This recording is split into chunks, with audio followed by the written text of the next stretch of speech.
안녕하세요. 힐링터치 마사지의 제임스입니다. 호텔 스파에서 오래 버티는 사람은 기술이 제일 좋은 사람이 아닙니다. 저도 처음에는 실력만 좋으면 인정받을 줄 알았어요. 그런데 몇 년 지나 보니까 기술은 기본이고 그 안에서 돌아가는 구조를 잘 이해해야 오래 남을 수 있다는 것을 깨닫게 되었죠.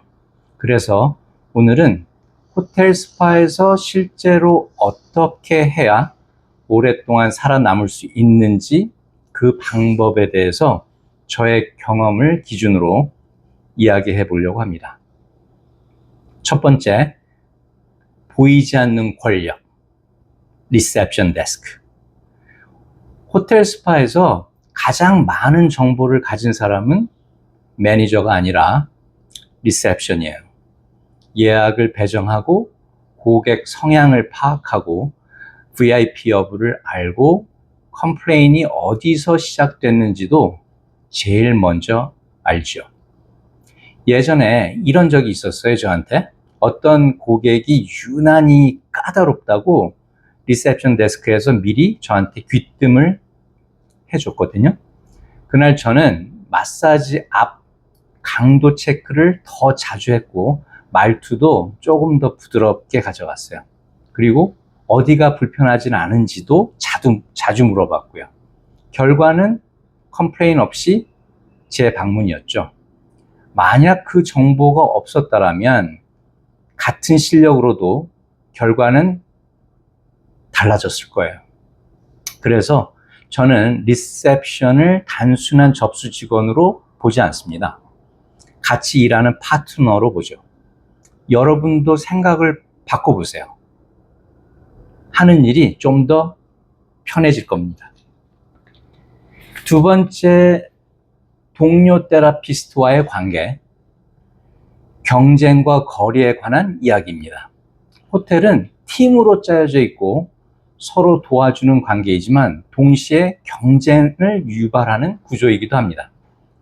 리뷰 점수, 재예약률, 지명률, 이게 다 보이지 않게 비교되죠. 처음엔 난 내 실력으로만 승부할래, 이 생각이었어요. 근데 그건 현실을 모르는 생각이었죠. 힘든 고객을 서로 공유해주고 스케줄이 꼬였을 때 서로 도와주고 정보를 나누는 사람은 결국 오래 남아요. 혼자 튀는 사람은 단기간에 눈에 띄지만 오래 가진 못합니다. 호텔은 실력 70%, 관계 30%가 아니라 거의 50대 50으로 간주해야 합니다. 세 번째는 보이지 않는 복종 시스템. 이건 조금 민감한 얘기인데요. 호텔은 겉으로는 수평 같아 보이죠? 하지만 실제로는 보고 체계와 평판 구조가 분명히 있어요.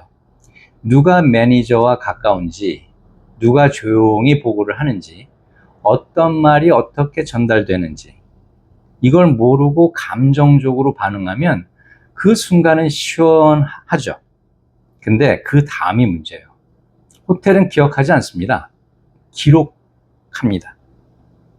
저도 예전에 억울했던 적이 몇 번 있었어요.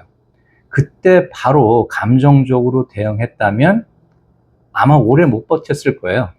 한 박자 멈추고 구조를 들여다봤죠.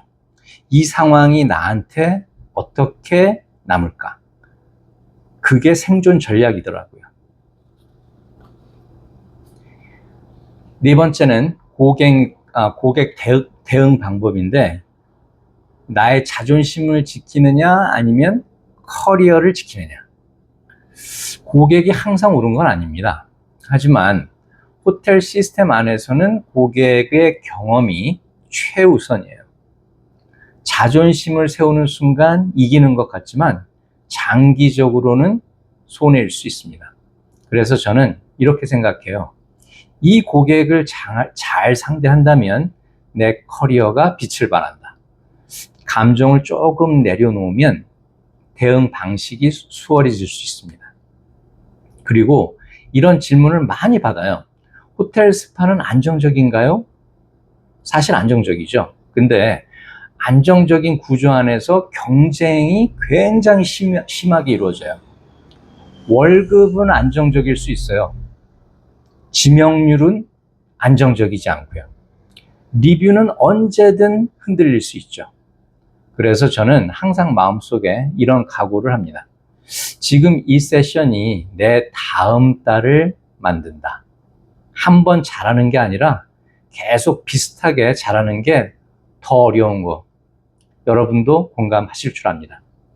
호텔은 한 번의 실수보다 일괄성을 더 봐요.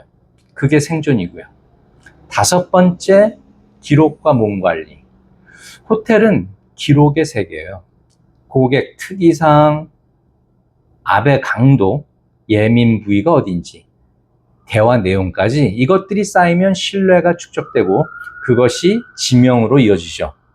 그리고 마지막으로 몸관리. 몸이 무너지면 전략도 의미가 없고 관계도 유지 못합니다. 호텔에서 오래 버틴다는 건 몸을 오래 쓰겠다는 뜻이니까요. 이건 진짜 현실이에요. 한동안 하루에 5명에서 많게는 7명씩 마사지 손님을 받을 때가 있었어요. 특히 시즌 때에는 연속적으로 맥시멈 숫자를 매일 연이어 상대해야 했죠. 그때 느낀 게 근육의 피로는 버틸 수 있는데 이 관절의 피로는 누적된다는 거였어요. 어깨가 아니라 손목, 팔꿈치, 엄지 관절이 먼저 아프기 시작하더라고요. 처음엔 그냥 마사지 테라피스트라면 이 정도는 감수해야지 이렇게 생각했죠. 그런데 어느 순간 압을 넣을 때 여러 군데 관절이 정말 아프더라고요. 그래서 압을 넣을 때 힘이 아니라 체중이 이제 몸에 이제 쌓일 수 있도록 그렇게 몸을 움직이기 시작했어요. 팔로 누르는 게 아니라 골반을 이용을 해서 몸을 낮추고 체중을 싣고 호흡을 같이 쓰는 방식으로 바꿔봤죠. 처음엔 좀 많이 어색했는데 한 달 정도 지나니까 피로가 확 줄더라고요. 그때 깨달았죠. 호텔에서 오래 버티는 사람은 힘이 센 사람이 아니라 힘을 덜 쓰는 사람이구나.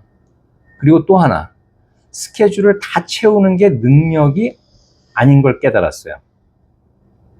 오늘은 여기까지만 받겠습니다. 더 이상 부킹 하지 않아 주시기 바랍니다. 이렇게 리셉션 데스크나 디렉터한테 가서 간청을 하는 거예요.